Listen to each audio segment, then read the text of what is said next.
All right, we are back watching some Gotham Knights. We're going to be watching behind the scenes of the Batman family.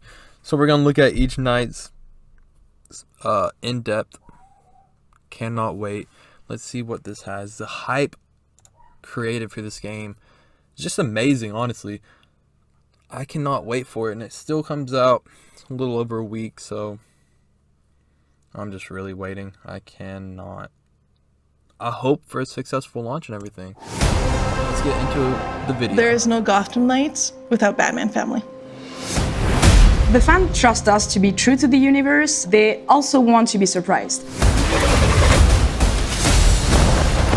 Really, everything is new.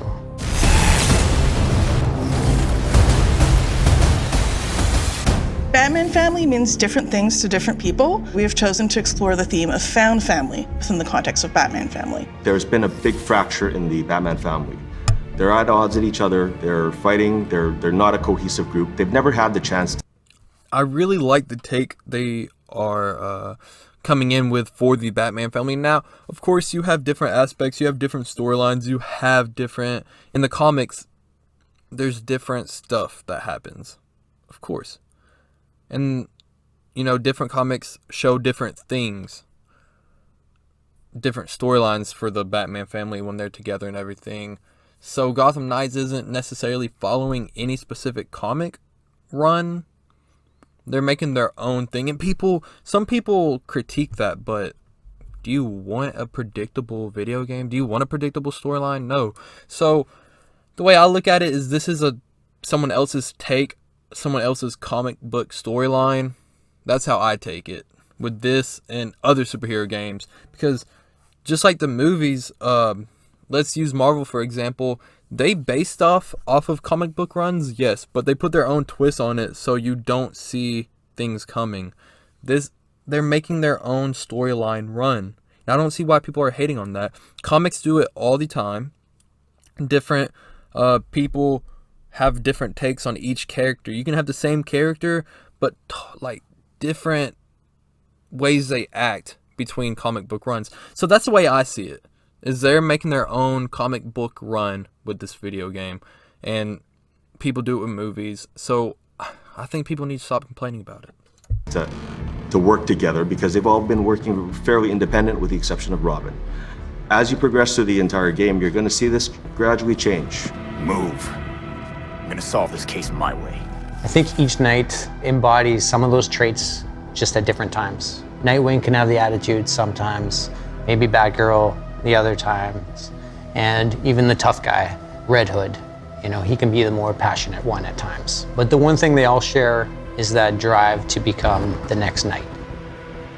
They don't start in perfect harmony, they don't start with perfect balance because they're dealing with a lot of trauma and a big loss. Stop it!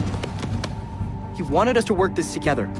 But throughout the game, they come together, and that's for a very simple reason. They've chosen to care for each other, and they've chosen each other as a family.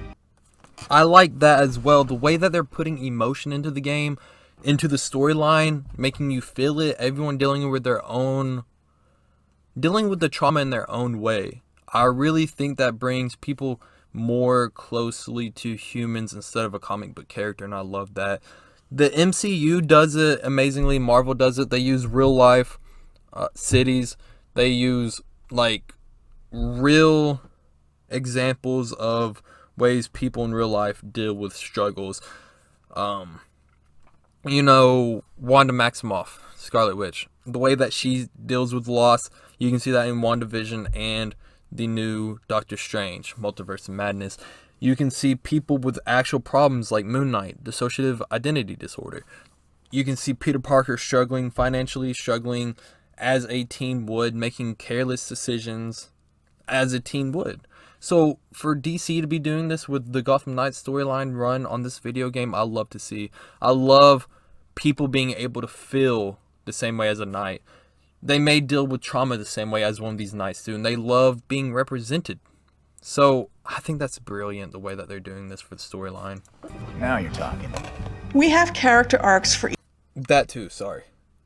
The growth. You get to see their growth, which makes you more attached to the characters. I love that as well, and I think that is brilliant. Each of our knights with key cinematics that unlock from start to end of the game. Through these arcs, we explore different things with each of our knights. One thing we delve into is how trauma can affect memory, how grief can linger, and isn't just resolved in a single moment, or even might not be about just a single loss. When the fans found out that Batman was dead in our game, some of them were expecting to see him. Most of the fans saw the opportunity to experience the universe their own way with new heroes, new dynamics, and as a family. We've known the Knights as superheroes with their masks, but what was it like to kind of see them behind the mask as humans?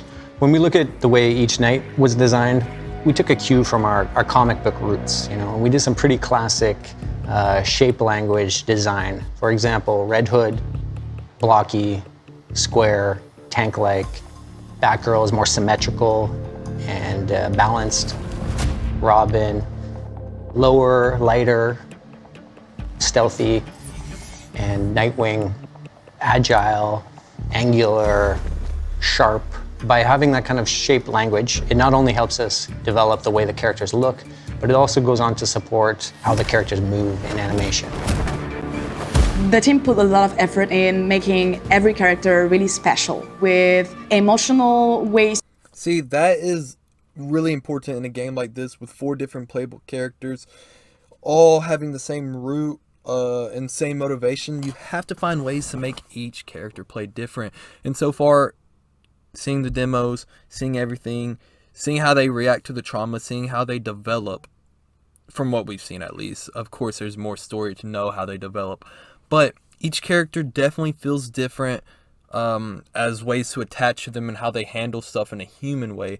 But even the way that they fight, even the way that they move around is so incredibly different. And I think that is one of the key things that will make this game incredible, make this game successful, really.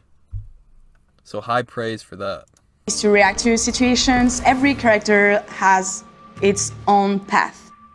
We worked with Wilson and the cinematics team to make sure that we could showcase their progression, not just in the things they say, but also in what they do. We wanted to create a custom experience for the player and for the viewer to kind of see that they're going to structurally have the same scene, but they're going to see that scene with their own flavor depending on who they play. Clear out now. You'll regret it. Having a very solid foundation with the performance of the actors was critical because we got that nice base level. Once we take that, we actually bring it with the animators to kind of fine-tune and really improve everything, bring those facial emotions, putting their take on it. And this is something that we really wanted to make sure that we got it right. In the Belfry, we see the Knights as humans, as young people talking to each other, having a life, wearing more contemporary, normal clothes. And that's a big contrast to how they look as Knights. Belfry Clock Tower is actually where the 4 of them establish their base of operations, which is essentially their version of the Batcave. This place is quite remarkable. It's certainly brighter than the Batcave. Alfred is literally the glue of the Batman family. He is a confidant, someone they can rely on, and someone with whom grief is shared and understood. I'll always be here when you need me, Master Richard. When any of you need me. Previously, Alfred had to really manage Bruce by himself. Now fast forward to Gotham Knights, now he has 4 versions of Bruce that he has to manage. He is steady and endlessly reliable, but he also will not put up with anyone's nonsense. Alfred's fatherly, he's tough, he's caring, he's stoic. We took a pretty old school approach, iterating on sketches and sculpts until we found something that really resonated with us emotionally. When you have the 4 heroes there together with Alfred, kind of figuring out the space, we've actually managed to pack in, I think, almost 40 cinematics in that little space. But each tell a very different story and a very different perspective of how they live together as a group. Every time Bruce came home, I patched him up.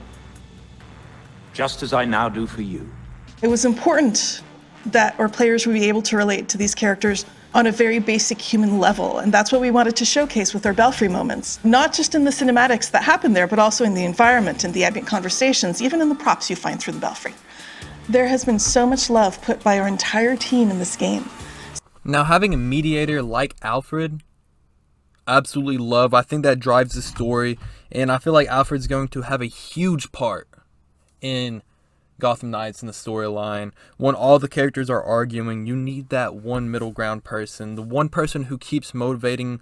Like they put out another trailer for for each character, and Alfred's the one that's motivating them. Like, Batman saw so much more in y'all. I see so much more in y'all. Now go out there and prove it. He kind of keeps their head up when they're feeling down. So I absolutely love his role in the storyline as well. So much effort and dedication. I really hope it shines through and it provides an amazing experience. I really hope fans and players appreciate the variety of looks they can have for their knight. I hope they find one that resonates with them and it kind of becomes their favorite.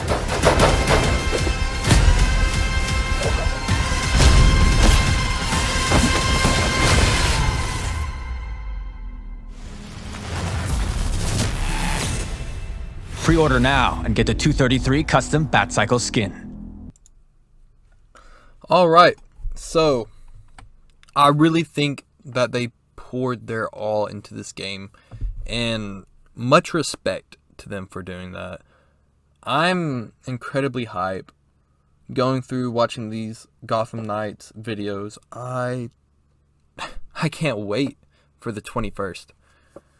That's just a little over a week.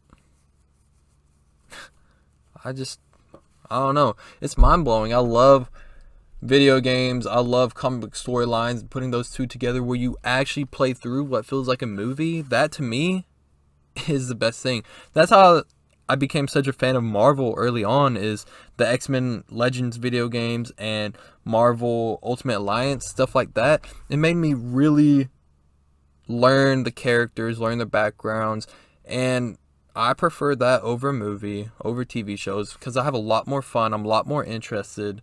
And even if I do skip the cutscenes in that, as a kid, I still learned so much about the characters. And that's what made me a Marvel fan to begin with, a comic book fan, really. But that's why I prefer Marvel over DC, just because as a kid playing those video games, there is just nothing like it.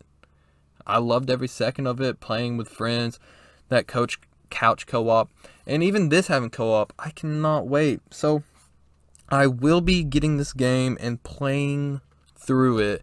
So I hope y'all enjoy these little videos leading up to that, and I hope y'all come back to watch those. So leave a like, subscribe, and I hope y'all are as excited as I am. I will be playing as Batgirl, good old Barbara Gordon. I just feel like there's not as many YouTubers that are aiming to play as her day one. And so I want to be different. I want to be unlike the other people. So she also has a lot of determination, a lot of drive. She overcame her injury that made her Oracle. She got out of the wheelchair. Also, her father died as well. So I just love that storyline. So make sure you come back, enjoy my playthroughs with me, and till next time, thank y'all for watching.